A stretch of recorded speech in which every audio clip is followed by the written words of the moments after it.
Hi, this is Darcy Darkness, and this is Confessions from the Darkside, and this is Hawtt from the Otherside. Now, there's been a few articles about the substance here in the UK and people complaining and boo-hooing. I thought I'd read it out to you, but I'm going to get a disclaimer out the way first. We are so full of so much adult content that some of you think this is necessary and some of you think this isn't needed. If you are one of those people, then thanks for checking us out, but I will say this only once. If you can't stand the heat, then get the fuck out of my kitchen. So, for everyone else who likes that we have here, then regular schedule program will continue. Shall we get started now? We're ready. So, what am I talking about?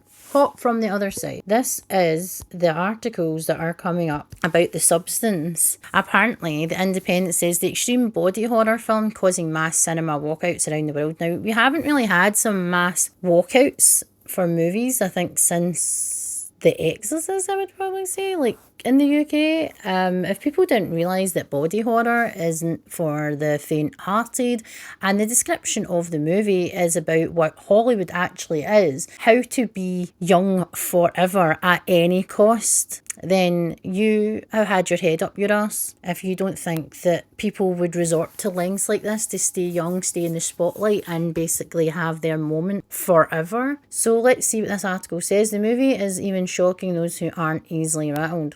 Okay, so a new body horror film is causing walkouts in the cinema across the world due to extreme gore. Again, it explains it in the description. Those in attendance of screenings of the new film have been sharing their experiences of sitting through the 2-hour plus title while audience members around them decided not enough was enough. The film is The Substance, which is directed by Corey Lee Fargate and was named one of the best titles at this year's Cannes Film Festival by The Independent, who predicted its thrills would receive a love it or hate it response upon release. Starring Demi Moore, the film, distributed by Mubi, follows an aging Hollywood star who takes a black market drug to create a younger version of herself, played by Margaret Qualley. Its enticing plot has lured in cinema goers who clearly weren't prepared for how extreme things get. The Independent previously called The Substance a body horror that goes places even body horror will be shot by. Even body horror aficionados will be shot by. I don't think you actually realise people who genuinely love body horror are not easily shocked. If you love extreme body horror and you watch things like snuff films and stuff, or you watch things that are on the banned and nasties list, then that film's just going to be right up your street. That's the thing. The director is already, her previous movie that she did apparently was extremely graphic as well. So if you're not actually familiar with that director, then maybe you should familiarise yourself before you go see one of her fucking films. After seeing the film, a filmgoer wrote, "My review of The Substance is that people walked out of our screening, and as far as I'm concerned, we don't have enough movies where that might happen," with another stating, "Some people walked out of the screening of The Substance we were at last night.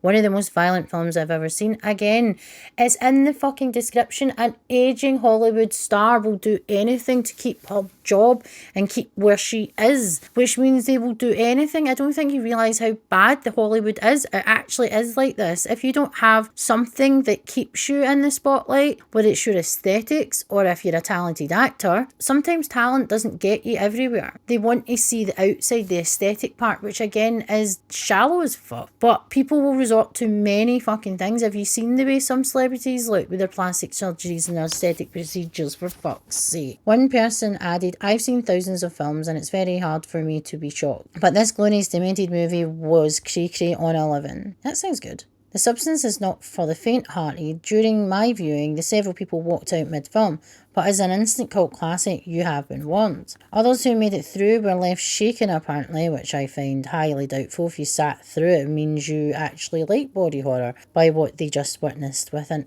X/Twitter user writing, "After The Substance ended, the entire theatre was dead silent and motionless." I don't think I've been to a cinema where people, like, apart from Deadpool and some of the, big action DC and Marvel movies, that's the only time that I've actually heard cheering or any sort of noise after a movie at the, not the end credits, but the something in the credit, like a extra scene type thing. That's the only time I've actually seen people like jumping for joy and making a noise. And someone's just like, "Everyone okay?" And everyone in unison said, "No." I doubt that fucking happened. Have you seen the people of the UK? But it's not how we fucking act. Highlighting the divisive nature of the film was this posted reading: "The Substance is the only time I've ever been in a cinema and everybody clapped at the end. 2 people walked out 20 minutes in, 3 more walked out later." And again, were you paying more attention to the people walking out of the movie rather than paying attention to the movie, where you probably missed something in the movie because you're paying attention to the surroundings around you? There should be a warning before you actually go to the cinema for people who get butt hurt, because we're full of butt hurt in this society, I suppose. It's a shame that people are walking out though, as they will certainly be missing out. The final 30 minutes featuring some of the most outrageous, bold scenes shown in cinema for years, and at Cannes they played immensely well with a packed audience. The Substance is in cinemas now. So there's people who are going to see a horror movie who obviously don't like horror, who are not expecting to see Demi Moore to be in a movie that is so graphic and gory. And like I said in my previous Ember movies and the first article that actually from Bloody Disgusting, I believe, that had actually reviewed the movie and watched the movie, and they did an article, they even said it's literally gory. It is gory. It's based on what people will literally go to, what lengths people will go to keep their youth. And that is not far from the truth in Hollywood or in any sort of business corporate place. If you lose what you have, especially if it's about youth,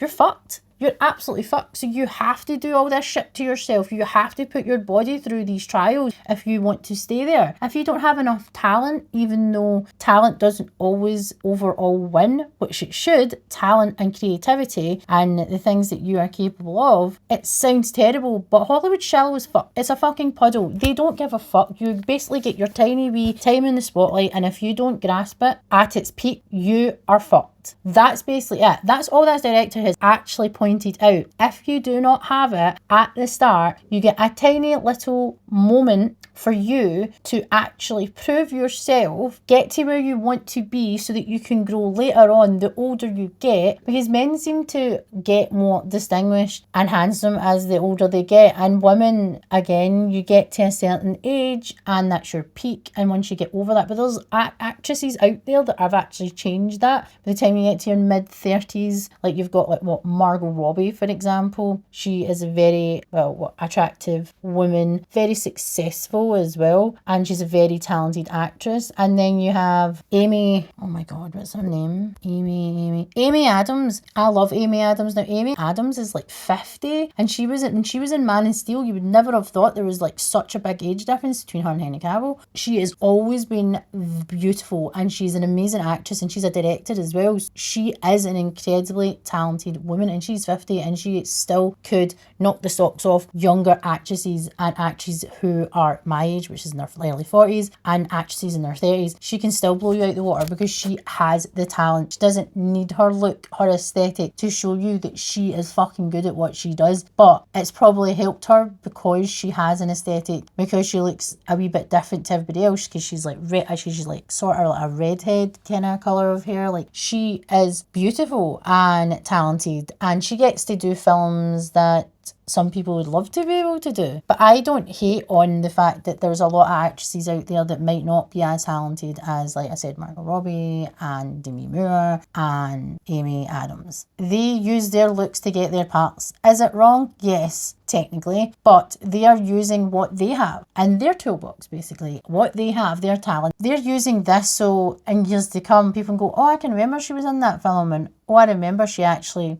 yeah, she has grown. It's kind of like when I was describing Megan Fox. It's like Megan Fox, in my honesty, looked better without the plastic surgery. But if that makes her happy, then that makes her happy. But she was in Subservience and she played herself. And she played it to her advantage, like she did in Jennifer's Body. She played this really kind of beautiful bully. I'm not saying she's a bully in real life, but she played this beautiful bully. She played to her advantage, and it was dark. And there was a good director there, and that director obviously brought out the best in her, and so did the story as well. So the same as Subservience, she played herself, but she played it incredibly well. I always say she kind of is wooden sometimes, but when she's actually in a role that exacerbates basically herself, then she doesn't have to overact, because she has to act that way anyway. So it kind of makes the movie better, and that's what I felt with Subservience. So there is actresses out there who maybe have gone and did acting classes to make themselves better, but there's actors out there that don't seem to think that they need to actually make themselves better. They think because they've done maybe one big movie or one movie that's made them big, that they don't have to adapt or grow their talent. There is so many who just go on what they look like, and I'm sorry, looks don't last forever. If you're not going to do everything the way the Substance is basically saying, if you do not achieve greatness through aesthetic, then basically you're fucked, and Hollywood will just kick you to the fucking curb. And this happens to women and young guys in their teens and early 20s in Hollywood. If you don't have the right look, they pick at everything. They pick at your body, they pick at your face, they pick at everything. If you are not what they want, they make you feel like shit about yourself, so you have to keep changing yourself for these. But just because one director and one producer says that you don't have it, that doesn't mean the next audition you go to, you don't have it. And this is what I find incredibly annoying about that world. It doesn't just happen in Hollywood, it happens in big corporate places. If you don't have the right look, then they're not going to employ you. Do I think that that's bullshit? Yes. Do I think it should go on talent? Yes. But if it's not talent and not aesthetics, it's money. So it's a complete cesspool, Hollywood. And if people don't realise this, and this movie puts it under the microscope of how deadly it can actually be to people and detrimental to their mental health, especially if you're told that you're too old and you're going to lose your fucking job when time is not on your side anymore, literally, then again, what the fuck can you do? You would literally want to hold on to that as much as you can. And I really feel that Demi Moore was the best person to play this because of everything she has went through, and she has had her own plastic surgery and aesthetic journey. So if people can't understand self-hate as well, then maybe you shouldn't go see a movie that's literally telling you it's about someone who is older, who is trying to keep their job in Hollywood so they don't get taken over by a younger version of themselves who obviously doesn't have the experience or has built up the relationship with the audience, who, because she's a aerobics instructor or something like that, so she literally has built up a community and built up everything, and then she's getting thrown to the side for someone younger and more pretty. They don't care about people who love what she does or things that she's built. They don't care. And they have Dennis Quaid as her boss, and he is playing this sleazy Hollywood manager, and he plays it very well apparently as well. He plays an egotistical prick, and he plays it well. These two actors who've been in the industry for quite a significant amount of time have obviously came across people like this and probably do on a daily basis. If you want to see The Substance, I would go see it. I can't wait to streams because it's a movie that I feel very, very passionately about, and I'm so glad to see Demi Moore doing something that she obviously is really enjoying, because when you saw her on the red carpet at Cannes, she looked like, fuck yes, you're going to see an amazing movie, and fuck yes, I did incredibly well, and fuck yes, I'm still here, fuck yes. So if you haven't seen The Substance and you love body horror and you want to see how fucking deadly Hollywood is to people, then please go see The Substance and let me know in the comments below. Have you seen it? Do you think people are overacting in the UK, walking out the cinema and people checking on folk if they're okay? Can't handle horror, don't go fucking see a horror, people. Do not give it a bad name just because you can't handle a bit of blood and gore, okay people? I am Lady Darcy Darkness. That was Hawtt from the Other Side. That was The Substance. In the UK, apparently causing mass hysteria. Can you believe it? The world we live in. If you like content like this, remember you can go check us out on our social media platforms, which are Twitter, which is X, Facebook, Instagram, Buzzsprout, Amazon Music, YouTube, and Spotify. If you want to get to know us as individuals, I'm Lady Darcy Darkness, and my channel is Behind the Mash Reviews. And yes, it's incredibly hard spelling. I'm not changing it. So it's on screen for you right now. And Lunar is Lunar X Rising, and he has a Twitch, YouTube, and an Instagram. If you want to contact us about anything, reach out to us, have a chat, and talk about any sort of subjects or topics, or you think something that we might like that we have not spoke about that you want to bring to our attention, you can contact us via email. It's confessionsfromthedarkside@gmail.com. Personal emails are behindthemashReviews@gmail.com, and the spelling is on screen. And Lunar is lunarxrising@gmail.com. And as I said, that was Hawtt from the Other Side. That was The Substance, the hysteria, the mass hysteria, and that. And I'll see you in the next one. Later.